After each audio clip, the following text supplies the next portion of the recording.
വണ്ടി ഒന്ന് മാറ്റിയിടോ, എനിക്ക് കുറച്ച് സംസാരിക്കാനുണ്ട്.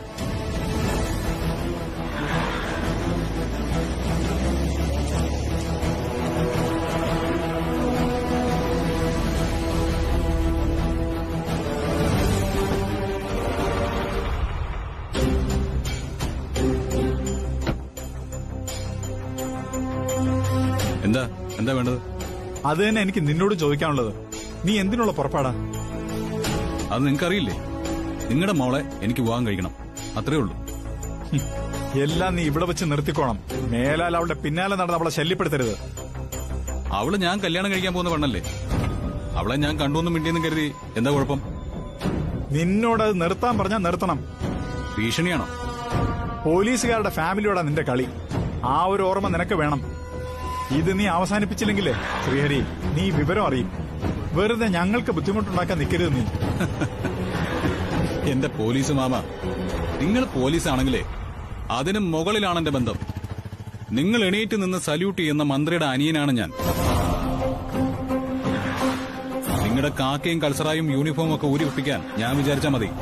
അത് നിങ്ങളുടേതായാലും നിങ്ങളുടെ അളിയന്റേതായാലും.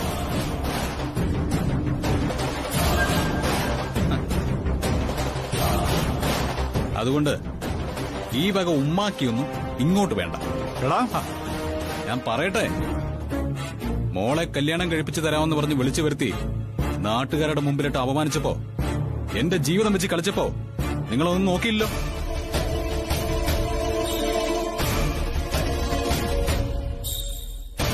അന്ന് എന്നെ വിഡ്ഢിയാക്കിക്കൊണ്ട് ആദിയെ കൊണ്ട് തുളസിയെ കല്യാണം കഴിപ്പിക്കാൻ നോക്കിയില്ലേ നിങ്ങള്? നിങ്ങൾക്കും നിങ്ങളുടെ ഭാര്യയ്ക്കും ആഗ്രഹം ആദിത്യൻ തുളസി വിവാഹം കഴിക്കണമെന്നായിരുന്നു.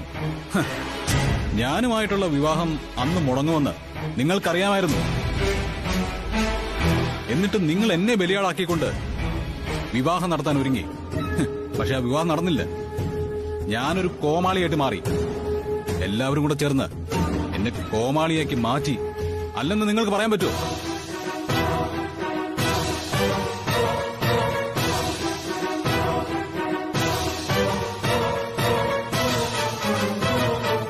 പറ്റില്ല.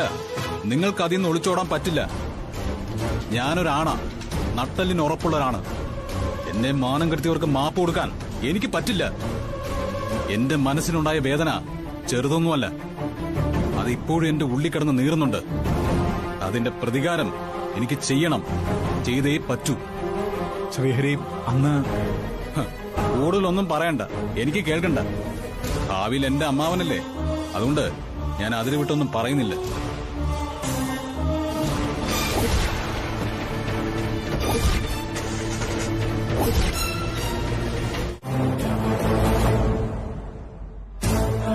ജനിച്ചിട്ട് ഇന്നേ വരെ എന്റെ ഡാഡിയും മമ്മിയും പോലും എന്നെ തല്ലിയിട്ടില്ല.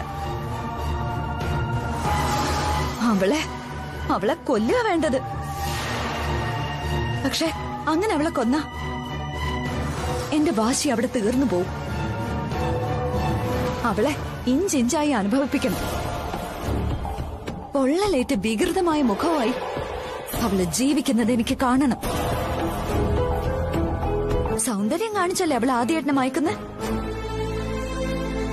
ആ സൗന്ദര്യം അവൾക്ക് നഷ്ടാവണം. കണ്ടാൽ അറയ്ക്കുന്ന മുഖമുള്ള അവളെ ആദ്യേട്ടൻ വെറുക്കണം. കൊള്ളാം. തുളസിക്ക് കൊടുക്കാൻ പറ്റിയ ഏറ്റവും നല്ല പാരിതോഷികം ഇത് തന്നെയാണ്. പിടിക്ക. നീ വേണത് തുളസിയുടെ മുഖത്തൊഴിക്കാൻ.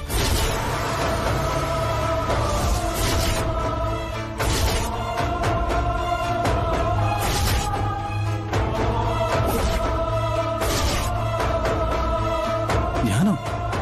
എന്താ, നിനക്ക് പേടിയുണ്ടോ? പേടിയോ? എനിക്കോ?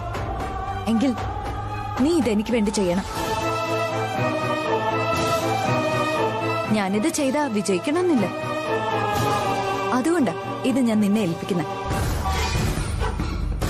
അവസരം പാഴായി പോയാ പിന്നെ ഒരിക്കൽ പോലും ഇതുപോലെ അവളുടെ മുഖത്ത് ഇതൊഴിക്കാൻ പറ്റിയെന്ന് വരില്ല. എന്താ, നീ ഇത് ചെയ്യില്ലേ?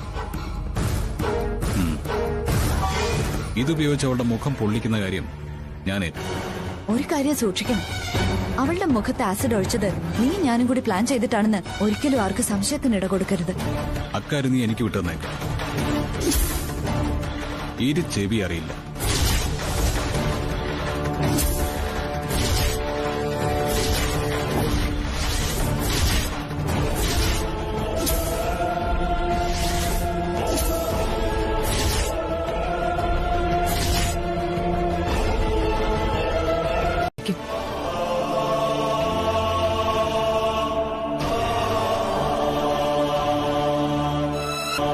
ദുർഗയ്ക്ക് പെൺകുഞ്ഞാണെന്നറിഞ്ഞപ്പോ സ്വന്തം കുഞ്ഞിനെ പകരം കൊടുക്കാൻ തയ്യാറായ ആ അമ്മയ്ക്ക് മുന്നിൽ ഞാനൊക്കെ എത്രയോ ചെറുതാണെന്ന് തോന്നിപ്പോവുക.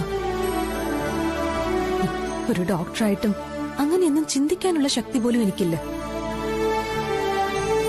ഏട്ടന്റെ ഭാര്യയുടെ ജീവന് വേണ്ടി അത് ചെയ്യാൻ അനുവദിക്കണമെന്ന് പ്രിയയുടെ ആ യാചന ഇപ്പോഴും എന്റെ കാതിൽ മുഴങ്ങുന്നുണ്ട്.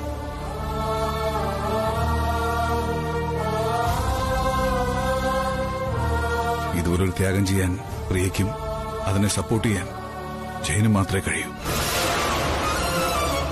അവർക്ക് മുന്നിൽ നിൽക്കാനുള്ള യോഗ്യത പോലും എനിക്കില്ല ഡോക്ടർ. സാറിന്റെ അനുജത്തി ഒരു പുണ്യമാണ്, അപൂർവമായൊരു പുണ്യം.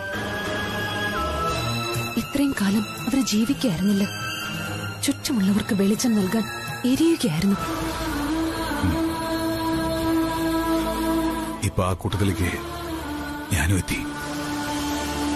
എല്ലാം ഇനിയെങ്കിലും ഒന്ന് കലങ്ങി തെളിയണ്ടേ, എല്ലാവർക്കും സ്വസ്ഥമായിട്ട് ജീവിക്കണ്ടേ. അതിനാ ഞാൻ ഡോക്ടറെ കാണാനെത്തിയത്. അതിനുള്ള സമയമായിട്ടില്ലെന്ന് എന്റെ വിശ്വാസം. ഇതൊരു നിസ്സാര കാര്യമല്ല. സാറ് എടുത്തു ചാടി ഒന്നും പ്രവർത്തിക്കരുത്. ഒരാളെ മാത്രം ബാധിക്കുന്ന കാര്യമാണെങ്കിൽ ഓട്ടേന്ന് വെക്കാം. സത്യം എത്ര നാളിങ്ങനെ നമുക്ക് മൂടി വെക്കാൻ കഴിയും ഡോക്ടർ? അഭിനയിക്കുന്നതിനൊരു പരിധിയില്ലേ? ഇത്രയൊക്കെ പ്രഷർ താങ്ങാൻ എനിക്ക് കഴിയുന്നില്ല ഡോക്ടർ.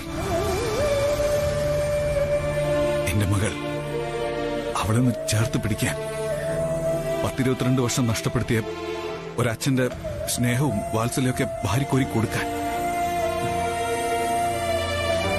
അച്ഛന്നുള്ള വിളി കേൾക്കാൻ, ഇനിയും കാത്തിരിക്കാൻ എനിക്ക് ക്ഷമയില്ല ഡോക്ടർ.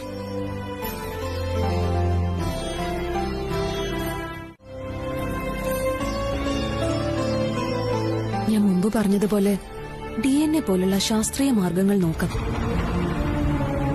തുളസി നിങ്ങളുടെ മകളാണെന്ന് തെളിയിക്കാൻ DNA ടെസ്റ്റ് ചെയ്ത് നോക്കാം. ശരിയാണ്, DNA പരിശോധന നടത്തി തുളസി ഞങ്ങളുടെ മകളാണെന്ന് തെളിയിക്കാം. പക്ഷേ ഈ തെളിവ് അംഗീകരിക്കാനും പൊരുത്തപ്പെടാനും ആരൊക്കെ തയ്യാറാവുന്നുള്ളതാണ് പ്രധാനം. പ്രത്യേകിച്ച് ദുർഗ. അതൊക്കെ കൊണ്ടാണ് എടുത്തു ചാടി ഒന്നും പ്രവർത്തിക്കരുതെന്ന് ഞാൻ പറഞ്ഞത്. മണല് കൊണ്ട് പണിഞ്ഞൊരു കൊട്ടാരം പോലെയത് തകർന്ന് അടുത്തിട്ടോളം തകരും. DNA വെറൊരു തെളിവ് മാത്രമാണ്. അതിനപ്പുറം ദുർഗയെ കൺവിൻസ് ചെയ്യിക്കുക എന്നുള്ളതാണ് പ്രധാനം. അവിടെയുണ്ട് പ്രശ്നങ്ങൾ. ദുർഗയ്ക്ക് തന്റെ ജീവനും ജീവിതവും ലക്ഷ്യവുമെല്ലാം ആദിയാണ്. അവനെ എങ്ങനെ അവള് കൈവിടും? ഇവിടെ തെളിവിനപ്പുറം സ്നേഹമായിരിക്കും പ്രവർത്തിക്കുക. പതിയെ പതിയെ. നിന്നോട് സംസാരിക്കുന്നതേ എനിക്ക് തീരെ താല്പര്യമില്ലാത്ത കാര്യമാണ്. അതുകൊണ്ടാ നിന്നെ കണ്ടിട്ടും കാണാത്ത പോലെ ഞാൻ പോയത്. നീയേ ഇരന്ന അടി വാങ്ങുന്ന ജൻസിപ്പെട്ടാന്ന് എനിക്കറിയാം. മോനെ ശ്രീഹരി, നീയേ നിന്റെ കാര്യം നോക്കി അങ്ങ് പൊയ്ക്കോ. നീയേ വല്ല മന്ത്രിയുടെ അനിയനോ മന്ത്രി പൊങ്കവനോ ഒക്കെ ആയിരിക്കും. എന്നാലേ ആദിക്ക് അതൊരു വിഷയം അല്ലടാ. നീയേ നിന്റെ നാവ് നിയന്ത്രിക്കുന്നതാണ് നിനക്ക് നല്ലത്. എന്തുവാടാ നീ വിരട്ടുന്നു? നിന്നെ അന്ന് ഞാൻ വെറുതെ വിട്ടതാ. ആ രാത്രി ഞാനെന്ന് വിചാരിച്ചിരുന്നെങ്കിൽ നീ ഇപ്പൊ ഏതെങ്കിലും കടലിലോ കായലിലോ ചതുപ്പിലോ ചത്ത് മലച്ചു കിടന്നേനെ. ആരും ചോദിക്കില്ല. നിന്റെ തന്ത ACP അന്വേഷിച്ചാലും ഒരു തുമ്പും തെളിവും കിട്ടില്ലായിരുന്നു. ഓടാ. പിന്നെ ഞാനതേ മനഃപൂർവ്വം വേണ്ടാന്ന് വെച്ചതാ. ഇപ്പൊ നീ എന്റെ മുമ്പിൽ ഇങ്ങനെ ജീവനോടെ നിൽക്കുന്നില്ലേ, അത് എന്റെ ഔദാര്യമാ. ഞാൻ നിനക്ക് തന്ന ഭിക്ഷ. ഓ, അതുകൊണ്ട് എന്നോട് ഇടയാൻ നിൽക്കാതെ പോവാൻ നോക്ക് നീ. അടിയുണ്ടാക്കിയോ എന്റെ ഈശ്വര? എന്നിട്ട് ആദ്യമോൻ എന്തെങ്കിലും? ഏയ് അവന് കുഴപ്പമൊന്നും പറ്റില്ലെന്ന എസ് ഐ പറഞ്ഞത്. എന്നാലും അവൻ എന്തിനാ ആ ശ്രീഹരിയോട് തല്ലുണ്ടാക്കാനും വഴക്കുണ്ടാക്കാനൊക്കെ പോയത്? ആദ്യമായിട്ട് വഴക്കുണ്ടാക്കാൻ പോയതാവില്ല. നമ്മുടെ മോനെ നമുക്കറിയില്ലേ. ഇത് ആ ശ്രീഹരി മനഃപൂർവ്വം ആദിയുടെ മേക്കെട്ട് കയറാൻ ചെന്നതാവും. അവൻ മിനിസ്റ്ററുടെ അനിയനെന്ന ധൈര്യത്തില് അവൻ നമ്മളോട് പകവിട്ടാൻ നടക്കുകയല്ലേ. ആദ്യ റോഡിൽ വെച്ച് കണ്ടപ്പോ അവന്റെ ഉള്ളിലെ വൈരാഗ്യം തികട്ടി വന്നിട്ടുണ്ടാവും. ആദ്യ തടഞ്ഞു നിർത്തി തല്ലിയതാവും അവൻ. അവന് ഒരു പനി വന്നാ പോലും എനിക്കത് സഹിക്കാൻ പറ്റില്ല. അവൻ എന്റെ കൺമുമ്പിലില്ലെങ്കിലും എപ്പോഴും എന്റെ ചിന്ത മുഴുവൻ അവനെ കുറിച്ച് ജയേട്ട. അവനൊരു ആപത്തും വരുത്തരുതെന്ന് എന്നും എന്റെ പ്രാർത്ഥന. എന്നിട്ടും ഇത് ഞാൻ എങ്ങനെ സഹിക്കും? എനിക്കും വലിയ സങ്കടമായി. എന്റെ കൊച്ചിന്റെ ദേഹത്തോട്ട ശ്രീഹരിയെ എന്റെ കൈ കിട്ടിയ വച്ചേക്കില്ല ഞാൻ. വേണ്ട ജയേട്ട, അതൊന്നും വേണ്ട. അവൻ മുന്നും പിന്നും നോക്കാതെ കണ്ണിച്ചോരയില്ലാത്തവനാ. അവനോട് മല്ലിടാൻ പോയാലേ ഇനി അവന്റെ ഉപദ്രവങ്ങൾ കൂടെയുള്ളൂ.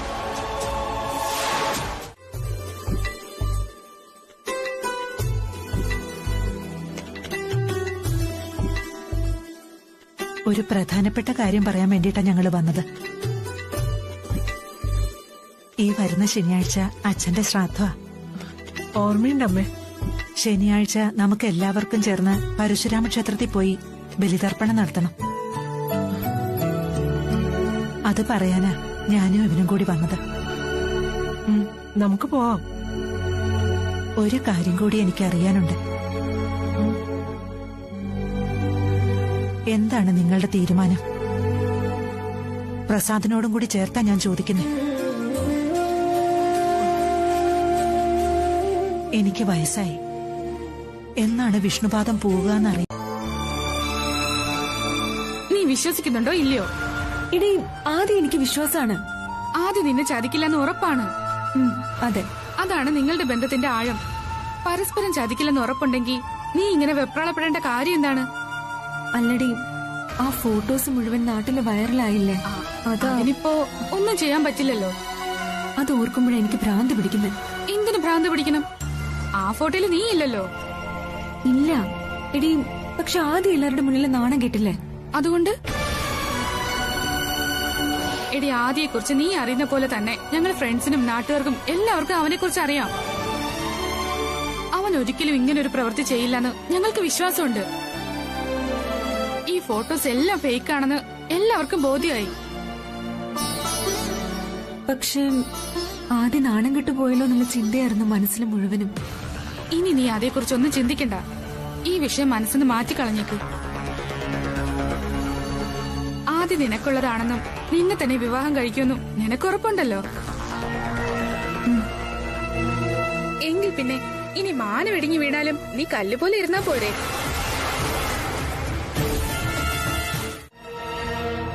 ഞാനത് നിന്നോട് പറയാനിരിക്കുകയായിരുന്നു. അവരെ നല്ല പ്രായത്തിൽ വിവാഹം കഴിപ്പിക്കണം.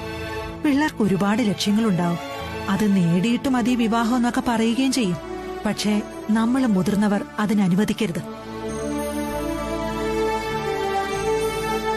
കല്യാണം കഴിഞ്ഞാലും ജീവിതത്തിൽ നേടാനുള്ളതൊക്കെ നേടാലോ. പക്ഷേ അതിനുവേണ്ടി കാത്തിരുന്ന പ്രായം അങ്ങ് കഴിഞ്ഞുപോകും. ഈ കല്യാണവും വീടുപണിയൊക്കെ നടക്കേണ്ട സമയത്ത് നടക്കണം. അല്ലാതെ എല്ലാം സ്വരുക്കൂട്ടിയിട്ട് നടത്താമെന്ന് വെച്ചാൽ നടക്കില്ല.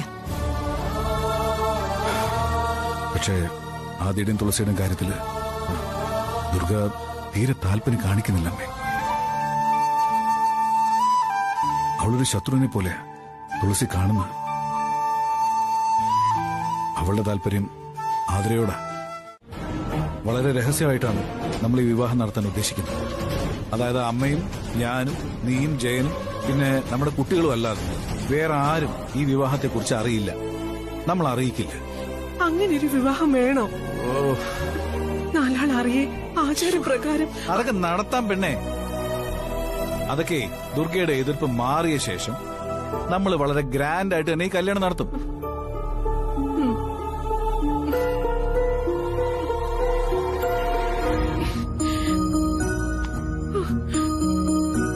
പെണ്ണേ, നമ്മളിപ്പോ ഈ വിവാഹം നടത്തുന്നതിന് ഒരു ഉദ്ദേശമുള്ളൂ. കുട്ടികളുടെ മനസ്സിനെ ധൈര്യപ്പെടുത്തിയെടുക്കണം. ഈ വിവാഹം ഒരിക്കലും നടക്കില്ലെന്ന് ഇനി അവർ വെറുതെ പോലും ചിന്തിക്കാൻ ഇടവരരുത്. അങ്ങനെ ഒരു ചിന്ത അവർക്കില്ലല്ലോ ഏട്ടാ. ഈ വിവാഹം നടക്കുമെന്ന് തന്നെയല്ലേ അവർ പ്രതീക്ഷിച്ചിരിക്കുന്നത്. എന്നാലും ഇപ്പോഴത്തെ സാഹചര്യത്തിലും ദുർഗേച്ചിയുടെ പെരുമാറ്റം അനുസരിച്ചും അവൾക്കും ആ പ്രതീക്ഷ നഷ്ടപ്പെടാൻ സാധ്യതയുണ്ട്. മാത്രമല്ല ആതിരയുടെയും മംഗളപ്പച്ചയുടെയും ഭാഗത്തു നിന്ന് വളരെ മോശമായിട്ടുള്ള നീക്കങ്ങൾ ചിലപ്പോൾ ഉണ്ടായിന്ന് വരാം. അതിനെല്ലാം അതിജീവിക്കാനേ.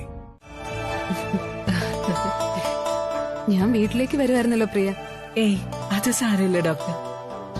എന്നെ കാത്തുനിന്ന് മുഷിയോന്നൊരു പേടിയായിരുന്നു എനിക്ക്. ഏയ് അത്രയ്ക്കൊന്നും നേരമായില്ല ഞാനും എത്തിയിട്ട്. അല്ല, എന്തായിരുന്നു അത്യാവശ്യമായിട്ട് കാണണമെന്ന് പറഞ്ഞത്? കാര്യമുണ്ടായി. എല്ലാ കാര്യങ്ങളിലും ഡോക്ടർ ഞങ്ങളുടെ കുടുംബമായി ഏതെങ്കിലും തരത്തിൽ ഭാഗമാവാറുണ്ടല്ലോ. അല്ല, അതിനിപ്പോ പുതിയ എന്ത് കാര്യം നടന്നത്? ഞാനുമായിട്ട് നേരിട്ട് ബന്ധമുള്ള ഉണ്ട്. ആദിമോനും തുളസിമോളും തമ്മിലുള്ള വിവാഹം നടത്തണമെന്ന് അന്ന് ഡോക്ടർ പറഞ്ഞില്ലേ? ഉവ്വ്, പറഞ്ഞിരുന്നു. എന്നിട്ട് എന്തെങ്കിലും നടപടിയായോ? കാര്യങ്ങൾ ഏകദേശം ശരിയായി വരുന്നുണ്ട്. അതിന് ദുർഗയുടെ സമ്മതം കിട്ടിയോ? അത് നടക്കുന്ന കാര്യമല്ലല്ലോ ഡോക്ടർ. പിന്നില്ലാതെ നിങ്ങൾ എങ്ങനെ കല്യാണം നടത്തും? എങ്ങനെയെങ്കിലും ഈ കല്യാണം നടത്തുക എന്നൊരു ഒറ്റ ലക്ഷ്യം മാത്രമേ ഇപ്പൊ ഞങ്ങളുടെ മുന്നിലുള്ളൂ. സമ്മതിച്ചു. ഞാൻ അതല്ല പ്രിയ ചോദിക്കുന്നത്. തീർച്ചയായും അറിയാം. അപ്പോ എന്ത് നടക്കുമെന്ന് ഇപ്പോഴേ നമുക്ക് മുൻവിധിയോടെ പറയാൻ കഴിയൂ? അതിനെപ്പറ്റി ആലോചിച്ചിട്ട് കാര്യമല്ല. ഒന്ന് കലങ്ങിയാലേ വെള്ളം തെളിയൂ. ആ കലക്കലിൽ അടിയുന്ന അഴുക്കുകളൊക്കെ പൊയ്ക്കോളും. കലങ്ങിയ പിന്നെ തെളിയോന്ന് എനിക്കറിയില്ല ഡോക്ടർ.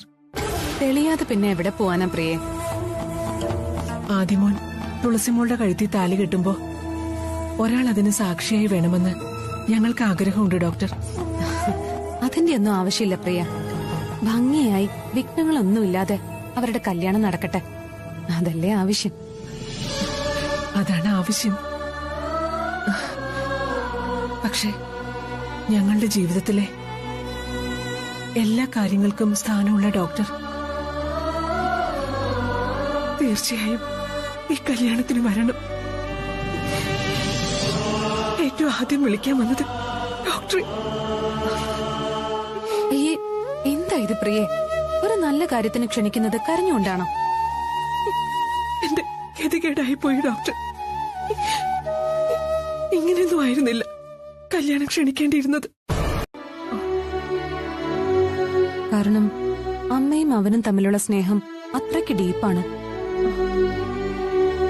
ഇനി അമ്മ അറിയാതെ ഈ കല്യാണം വേണ്ടെന്ന് അവൻ തീരുമാനിച്ച നിങ്ങൾ തകർന്നു പോകും. അങ്ങനെ ഒരു തീരുമാനം ആദ്യമോനെടുക്കാൻ സാധ്യത കുറവാ ഡോക്ടർ. അതെന്താ പ്രിയ അങ്ങനെ? അതിന്റെ കാരണം തുളസിമോളാ. തുളസി അവൻ അവന്റെ അമ്മയോളം തന്നെ ജീവനാ. ഒരിക്കലും ദുർഗേച്ചി സോമനസാലെ എന്റെ തുളസിയെ അവന് കല്യാണം കഴിച്ചു കൊടുക്കില്ലെന്ന് അവനറിയാം. അതിലും കൂടുതൽ അവൻ ഭയക്കുന്നത് ആതിരെ ദുർഗേച്ചിയും മംഗളാപ്പച്ചിയും ചേർന്ന് അവനെ കൊണ്ട് കല്യാണം കഴിപ്പിക്കുമെന്നുള്ള പേടിയാ. അത് ശരിയാ. അപ്പൊ പിന്നെ അവൻ ഇഷ്ടപ്പെട്ട ജീവിതം തെരഞ്ഞെടുക്കാനേ അവൻ നിൽക്കൂ. ചിലപ്പോ ഉള്ളിന്റെ ഉള്ളിൽ കാണും അവന്റെ അമ്മയെ വേദനിപ്പിച്ചുകൊണ്ട് ഇത്തരം ഒരു കല്യാണത്തിന് കൂട്ടു നിൽക്കുന്നത്. എന്ത് ദുസ്വപ്നം? അത് നമ്മുടെ മക്കളെ വിവാഹിതരായ ദുർഗേച്ചി മണ്ണെണ്ണ തലയിൽ കൂടി ഒഴിച്ച് ആത്മഹത്യ ചെയ്യുമെന്ന് പറഞ്ഞു നിൽക്കുക. സ്വപ്നമാണെങ്കിലും അതൊരു വെറും വാക്കായിട്ട് എനിക്ക് തോന്നിയില്ല. എടി പെണ്ണെ, നിന്റെ ഒരു കാര്യം. നീ ആവശ്യമില്ലാതെ ഓരോന്ന് ആലോചിച്ച് കിടന്നപ്പോ ഒരു സ്വപ്നം കണ്ടു, അത്രേ ഉള്ളൂ. അതിലിങ്ങനെ പേടിക്കാൻ എന്താ ഉള്ളത്? ഇവളുടെ കാര്യം. അല്ല, ഇതിനു വേണ്ടിയാണോ നിങ്ങൾ രണ്ടുപേരും കൂടെ എന്നെ കാണാൻ ഇറങ്ങിയത്? അതല്ല ഏട്ടാ, ഞാൻ പറയാൻ ഉദ്ദേശിച്ച കാര്യം. വീണ്ടും പറഞ്ഞു. എന്താ കാര്യം? ഏട്ടാ, അതെങ്ങനെ പറയണമെന്നോ, അത് കേട്ടാ ഏട്ടന്റെ മനസ്സ് എത്രമാത്രം വേദനിക്കുമെന്നോ എന്നൊന്നും ഞാൻ ചിന്തിക്കുന്നില്ല. പക്ഷെ പറയാതിരിക്കാൻ എനിക്ക് പറ്റില്ല. എന്റെ ഉള്ളു തുറന്നു പറയുകേട്ട. നമ്മുടെ തുളസിമോളും ആദ്യമോനും തമ്മിലുള്ള വിവാഹം നടക്കില്ല.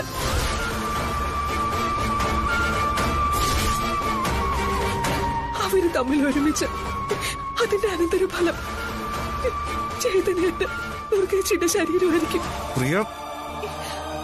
അതെ ഏട്ട, നമുക്ക് നമ്മുടെ ഇഷ്ടങ്ങളെ മറക്കാം, നമ്മുടെ മക്കളുടെ ഇഷ്ടങ്ങളെ മറക്കാം. എല്ലാത്തിനും വലുതല്ലേ നമ്മുടെ ദുർഗേച്ചി.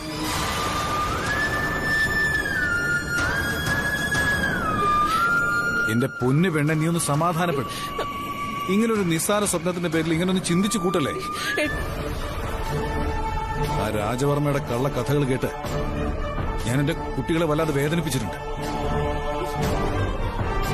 പുറമെ ചിരി അഭിനയിച്ച് ഉള്ളിൽ കരയുന്ന നാളുകളായിരുന്നു അതൊക്കെ. അതിൽ നിന്ന് കരകയറി എങ്ങനെയൊക്കെ ഇവിടം വരെ എത്തി. അപ്പോഴാ നിന്റെ ഒരു ദുസ്വപ്നം.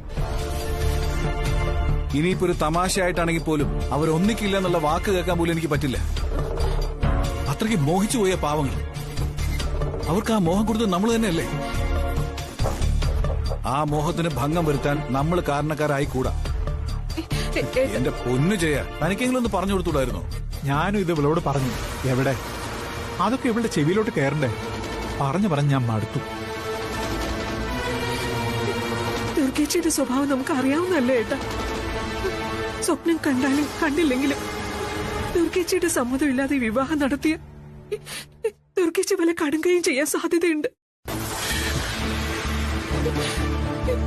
എന്തിനാ പ്രസാദേട്ട ഒരു പരീക്ഷണത്തിന് നമ്മൾ തയ്യാറാവുന്നത്?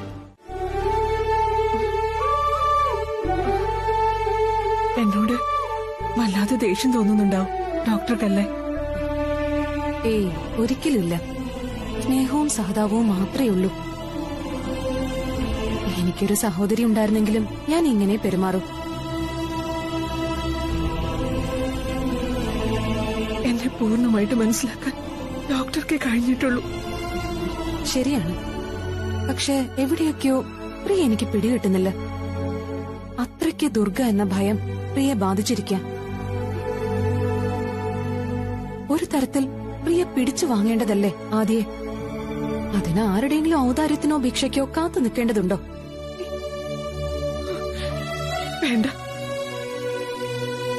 ഞാനങ്ങനെ പിടിച്ചു പറിച്ചെടുത്ത തീരുന്നത് എത്ര ജീവിതങ്ങളാ.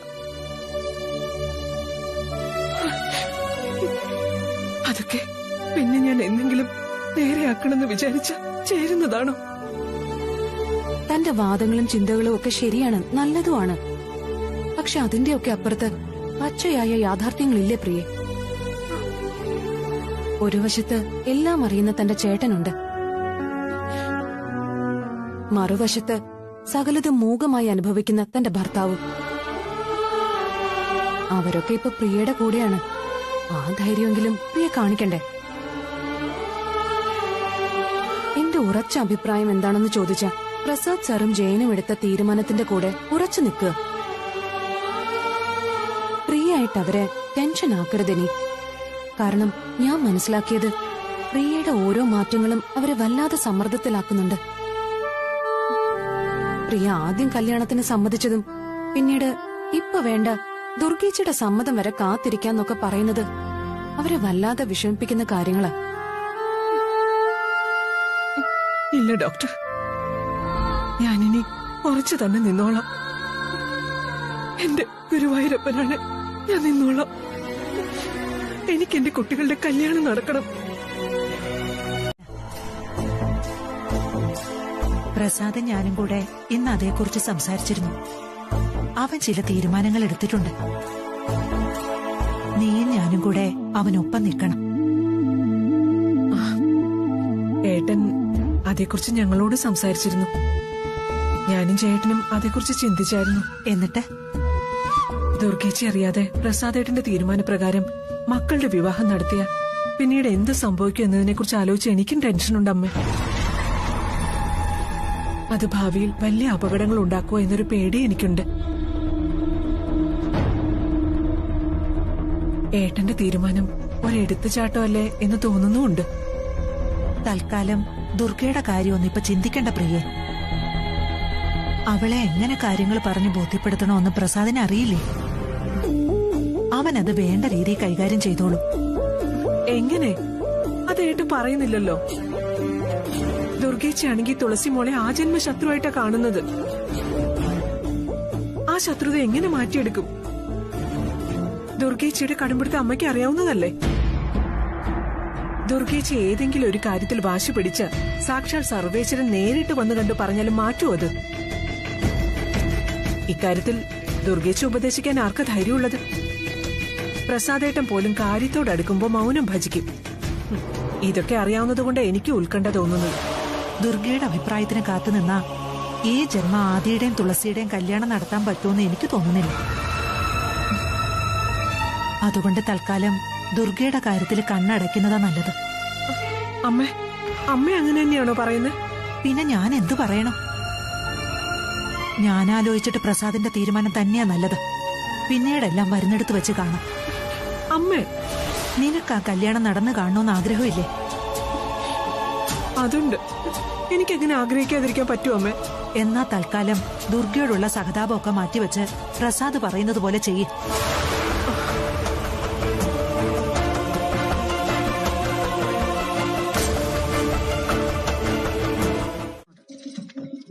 ഞാൻ പറഞ്ഞില്ലേ ടെൻഷൻ അടിക്കേണ്ടെന്ന്, അത് വിട്.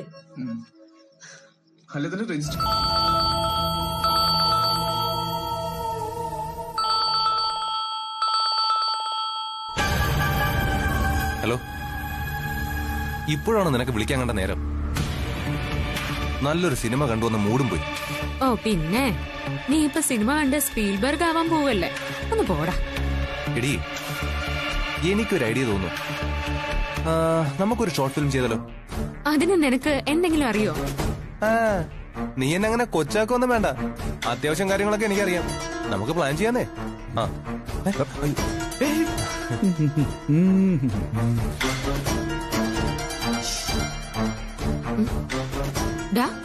ആദി, നിന്റെ കാറ്റ് പോയോ? ആദി, എടി കിടന്ന് കോഴി വിളിക്കാതെ അച്ഛൻ വന്നിരിക്കും.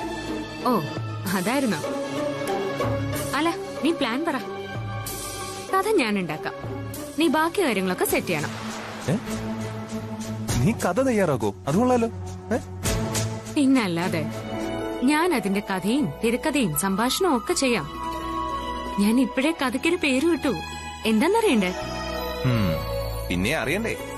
പറ, വേഗം പറ. ഒരു ഗംഭീര RR-ന്റെ പശ്ചാത്തലത്തിൽ VFX ഒക്കെ ചെയ്ത് നമ്മള് ടൈറ്റിൽ ലോഞ്ച് ചെയ്യും. ടാക്കടാക്കിയെന്ന് ചെയ്യും. ടൈറ്റിൽ പറയടി, ചുമ്മാ ബിൽഡപ്പ് കൊടുക്കാതെ. അവളുടെ ഒരു ടകട.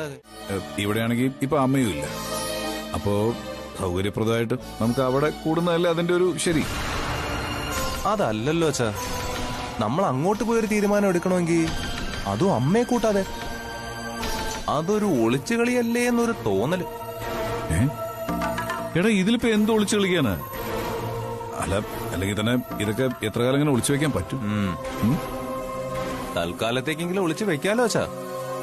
അച്ഛനിങ്ങനെ അവിടെ ഇവിടെയും കൊള്ളാതെ ഉത്തരം പറഞ്ഞപ്പോ ചോദിച്ചു പോയതാ. എടാ, അവിടെ ആവുമ്പോ പ്രിയയും ജയനും തുളസിയും ഒക്കെ ഉണ്ടല്ലോ. അതുകൊണ്ടാ പോവാന്ന് വെച്ചത്. നീ പെട്ടെന്ന് റെഡിയായി. അപ്പോ അമ്മ വേണ്ട ഈ തീരുമാനത്തിന്? എടാ, അതിപ്പോ അമ്മയെ അറിയിക്കണം. അറിയിക്കുമല്ലോ. എപ്പോ അറിയിക്കും? അമ്മ വരും. നമുക്കൊരു ആദ്യ റൗണ്ട് കഴിഞ്ഞിട്ട് പോരെ? എടാ, നിനക്കറിയാലോ അമ്മയുടെ സ്വഭാവം. അതുകൊണ്ട് എന്തായാലും അച്ഛന് ധൈര്യം ഉണ്ടെങ്കിൽ പോവാം. ഞാനവിടെ ഒരു മാപ്പസാക്ഷിയാവും. പറഞ്ഞില്ലാന്ന് കണ്ട.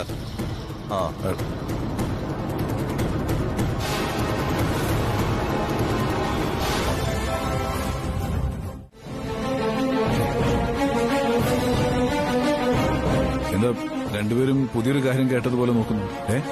അച്ഛൻ ഒന്നുകൂടി പറഞ്ഞേ. എടാ, ഞങ്ങള് നിങ്ങളുടെ കല്യാണം നടത്താൻ തീരുമാനിച്ചു. ഞാൻ മലയാളത്തിൽ തന്നെ അല്ലേ മോളെ സംസാരിക്കുന്നത്? അല്ല, അതല്ല. പക്ഷെ കേട്ടപ്പോ അത്ര ക്ലിയർ ആയില്ല. രണ്ടുപേർക്കും ഒരുപോലെ മനസ്സിലാവാതിരിക്കാൻ കാര്യമില്ലല്ലോ. ക്ലിയർ ആയി, പക്ഷേ ക്ലിയർ ആവാത്ത ചില ഭാഗങ്ങളുണ്ട്.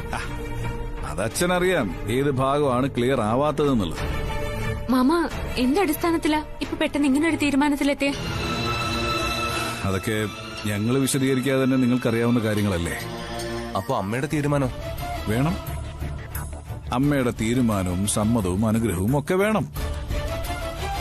അതൊക്കെ നിങ്ങളെക്കാളും ആഗ്രഹിക്കുന്ന കൊതിക്കുന്നൊക്കെ ഈ ഞാനാ.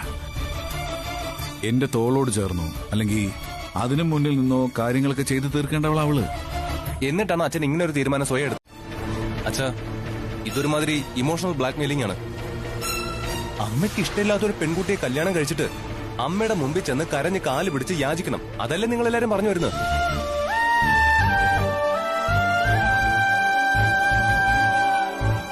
അങ്ങനെ അങ്ങ് താഴ്ന്നു കൊടുക്കുന്ന ഒരു അമ്മയായിട്ടാണോ ഇത്രയും കാലം കൂടെ കഴിഞ്ഞ അച്ഛൻ അമ്മയെ മനസ്സിലാക്കിയിരിക്കുന്നത്? ദേവമംഗലത്തെ ദുർഗാമ്മ അങ്ങനെയാണോ അച്ഛാ?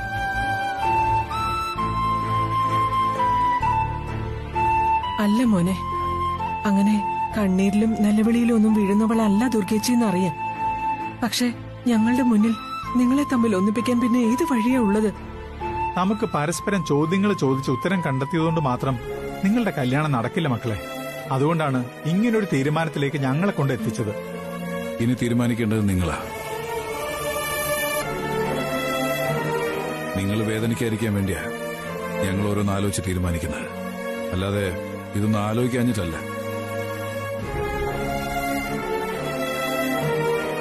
നിങ്ങൾ സന്തോഷത്തോടെ ഒന്നിച്ച് ജീവിക്കുന്നത് ഞങ്ങൾക്ക് കാണണം. അത്രയും ഞങ്ങൾ കരുതിയുള്ളൂ. ദുർഗാമ്മയെ വെല്ലുവിളിച്ചുകൊണ്ടോ അറിയാതെയോ ഇങ്ങനൊരു കല്യാണം നടത്തിയ ജീവിതകാലം മുഴുവൻ ഞങ്ങൾ സന്തോഷത്തോടെ ഇരിക്കുമെന്ന് അമ്മ കരുതുന്നുണ്ടോ?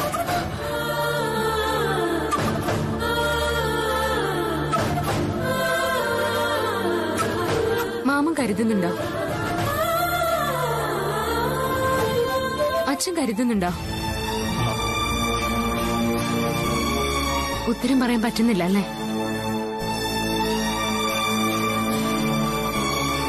മോളെ, നീ ഇതിന്റെ പേരിൽ മാമനെ ചോദ്യം ചെയ്യണ്ട. മാമന്റെ മാത്രം തീരുമാനമല്ലിത്. എന്റെയും നിന്റെ അച്ഛന്റെയും മുത്തശ്ശിയുടെ ഒക്കെ തീരുമാനം. ഇല്ലമ്മേ, മാമനെ ഞാൻ ചോദ്യം ചെയ്തതല്ല. ഞാൻ ചോദിച്ച ചോദ്യം ശരിയല്ലേ? ഇന്ന് കിട്ടുന്ന സമാധാനം പോലും ചിലപ്പോ ഇതിന്റെ മേൽ തകർന്നാലോ എന്നുള്ള പേടിയാ. നമ്മളൊന്നും നടത്തണമെന്ന് തീരുമാനിച്ചാൽ അതിലെ നെഗറ്റീവ്സ് മാത്രം നോക്കണ്ട, അതിലെ പോസിറ്റീവ്സ് മാത്രം എന്തുണ്ടെന്ന് ആദ്യം നോക്ക്. ഇല്ല ചാ, അമ്മ ഇത് താങ്ങില്ല. ഒരുപക്ഷെ ഇതോടെ എന്റെ അമ്മ തകർന്നു പോവും. അല്ലെങ്കിൽ എന്നേക്കുമായി അമ്മ നമ്മുടെ ശത്രുവായി തീരും. അതെ, അവര് പറയുന്നതിലും കാര്യമില്ലാതില്ല. നിന്റെ അമ്മ ഓർത്താ അവരിങ്ങനെ ചെയ്യുന്നേ. നമുക്ക് വേണ്ടി. നീ പറ, ഞാൻ എന്താ ചെയ്യണ്ടേ? ഞാൻ അതുപോലെ തന്നെ ചെയ്യാം. എനിക്ക് ഒറ്റയ്ക്കൊരു തീരുമാനം എടുക്കാൻ കഴിയുന്നില്ല. നീ ഒറ്റയ്ക്ക് എടുക്കണ്ട, നമുക്ക് തീരുമാനിക്കാം. നല്ല പോലെ തന്നെ ആലോചിച്ച് നീ ഒന്ന് റിലാക്സ് ആവ്. എനിക്ക് നിന്നെ വേണം. വേറെ ആർക്കും നിന്നെ ഞാൻ വിട്ടുകൊടുക്കില്ല. അങ്ങനെ ആലോചിക്കാൻ പോലും പറ്റില്ല. ചിലപ്പോഴൊക്കെ നിന്നെ നഷ്ടപ്പെടുമെന്നുള്ള പേടി എനിക്കുണ്ട്.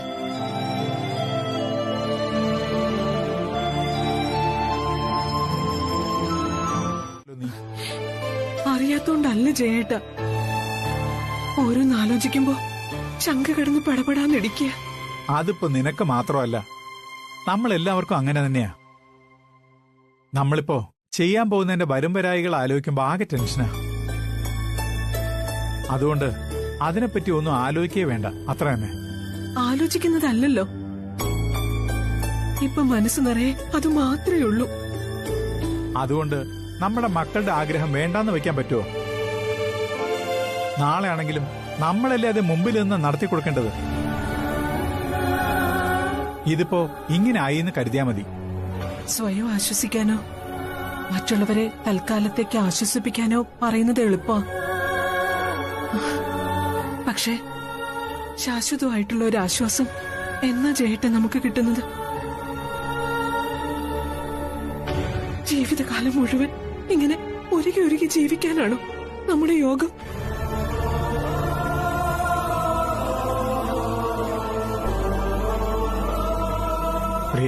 പ്രസ ഇപ്പൊ എത്തും. അതിനുമുമ്പ് നിലവിളക്കുകളും മറ്റും തയ്യാറാക്കി വെക്കണം. ഉള്ളിലുള്ള സങ്കടം പുറത്തു കാണിക്കാൻ തുടങ്ങിയാല് പിന്നെ കണ്ണീരൊപ്പാനേ നേരം ഉണ്ടാവും.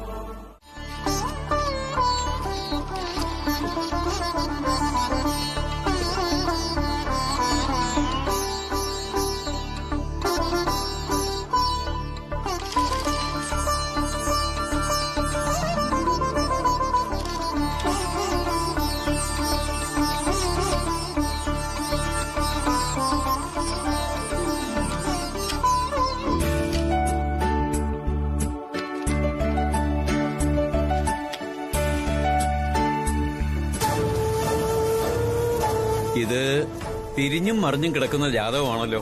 അസ്ഥാനത്ത് നിൽക്കുന്നവർ കർമ്മയോഗമുള്ളവരാ. കാരണത്തിൽ അകൽച്ചയുണ്ടെങ്കിലും കാലത്തിൽ യഥാവിധിയിലും യഥാസ്ഥാനത്തും എത്തിപ്പെടാൻ ശ്രമിക്കുന്നവരാ. വിവാഹത്തിനുള്ള മുഹൂർത്തം അത് നോക്കാം.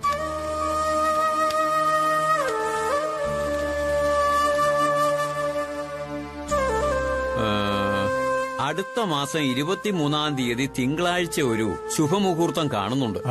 മുഹൂർത്തം 11:15-നും 12:30-നും മധ്യേ.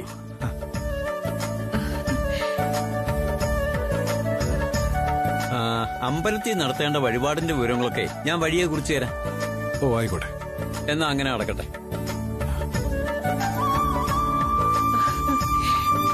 ഒക്കെ ഒരു നിയോഗം പോലെയാ ഞാൻ കാണുന്നത്. മാർഗം ലക്ഷ്യത്തെ സാധൂകരിക്കുമെന്നാണല്ലോ പ്രമാണം. ഇവിടെ മാർഗം അതികഠിനമാണ്. അതുകൊണ്ട് തന്നെ പ്രയത്നവും കുറച്ച് കഠിനമായിരിക്കും.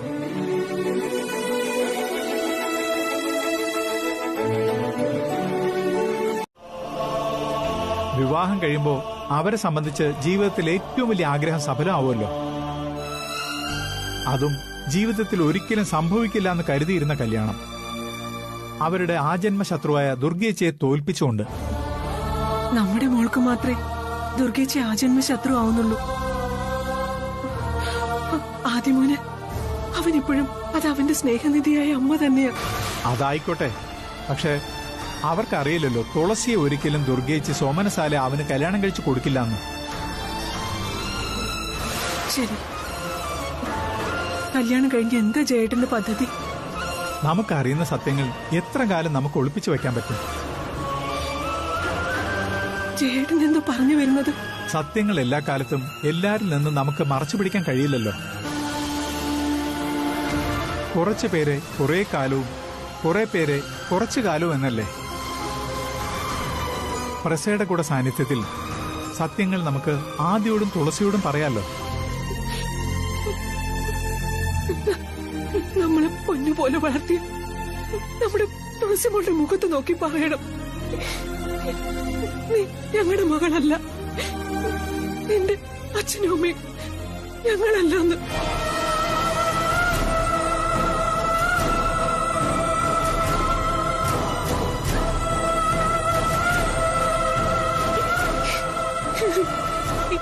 എന്റെ നാവിനത് വഴങ്ങില്ല ജയേട്ട.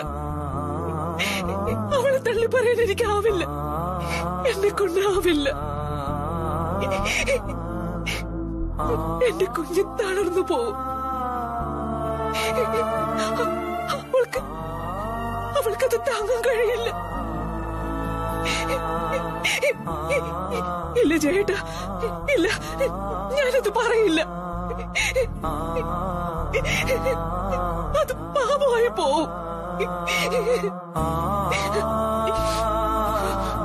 വേണ്ട വേണ്ട ജയേട്ട, അവരതറിയണ്ട, നമ്മൾ മാത്രം അറിഞ്ഞാ മതി.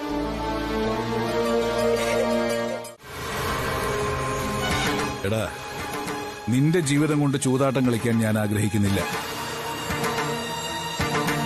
അത് മാത്രമല്ല, നിന്റെ ജീവിതത്തിനൊപ്പം നിന്നെ മാത്രം സ്നേഹിക്കുന്നൊരു പെൺകുട്ടി കൂടിയുണ്ട്. അത് ഏതെങ്കിലും ഒരു പെൺകുട്ടിയായിരുന്നെങ്കിൽ ഞാൻ വിട്ടുകളയായിരുന്നു. ഇതിപ്പോ എനിക്കങ്ങനെ വിട്ടുകളയാൻ പറ്റില്ലടാ.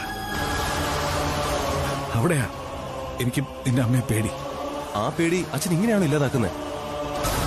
ഈ പറഞ്ഞ ഏതെങ്കിലും ഒരു ന്യായം എന്റെ അമ്മ അംഗീകരിക്കുമെന്ന് അച്ഛന് തോന്നുന്നുണ്ടോ? വേണ്ട വേണ്ട, അവളൊന്നും അംഗീകരിക്കണ്ട. അല്ലെങ്കിൽ തന്നെ അവളൊന്നും അംഗീകരിക്കാത്തതുകൊണ്ടാണല്ലോ ഇങ്ങനെയുള്ള കുറുക്ക് വഴികളിലൂടെ നിന്റെ കല്യാണം നടത്താൻ ഞാൻ തീരുമാനിച്ചത്. അത് നിനക്ക് വേണ്ടെങ്കിൽ വേണ്ട.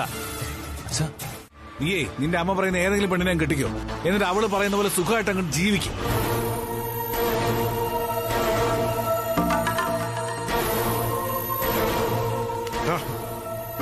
അവളെ കെട്ടാൻ നട്ടലില്ലെങ്കിലേ നീ പിന്നെ എന്തിനാണ് അവളുടെ വിവാഹ നിശ്ചയം തടഞ്ഞത്?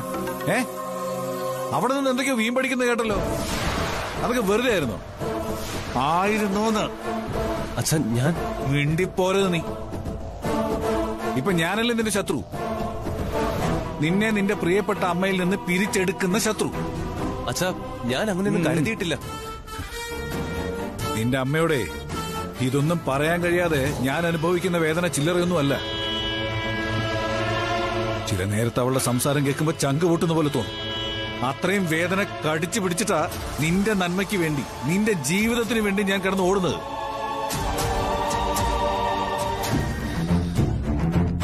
അതൊന്നും ആർക്കും പറഞ്ഞ മനസ്സിലാവില്ലടാ. നാട്ടുകാർക്ക് ചിലപ്പോ തെറ്റായിട്ട് തോന്നാം. അമ്മ അറിയിക്കാതെ മകന്റെ കല്യാണം ഒളിച്ചു നടത്തിയ അച്ഛൻ എന്നുള്ള ചീത്തപ്പേര് എനിക്ക് കേൾക്കേണ്ടി വരും. എന്നാലും എന്റെ ന്യായങ്ങൾ എനിക്ക് എന്നും ശരിയാണ്, അതെന്നും വലുതുമാണ്. അച്ഛാ പ്രതീക്ഷയൊക്കെ അസ്തമിച്ചു മോനെ. അത് മാത്രമല്ല, ഈ വിവാഹം എത്രയും പെട്ടെന്ന് നടത്തണമെന്ന് അച്ഛന് തോന്നി. പ്രായം കൂടി വരെയില്ലേ, അങ്ങനത്തെ തോന്നലുകളൊക്കെ ചിലപ്പോ ഉണ്ടാവും.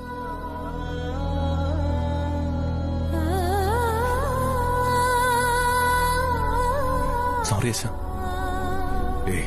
സോറി ഒന്നും പറയണ്ട. നമുക്കിടയിൽ എന്ത് സോറി?